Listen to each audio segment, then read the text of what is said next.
Napanood nyo ba ang last episode ng Maging Sino Ka Man?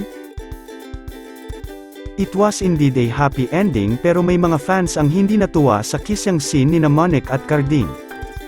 Kayo ba, anong masasabi nyo? It's Jack B time again, sabi nga ni Madam, errands tour niya today.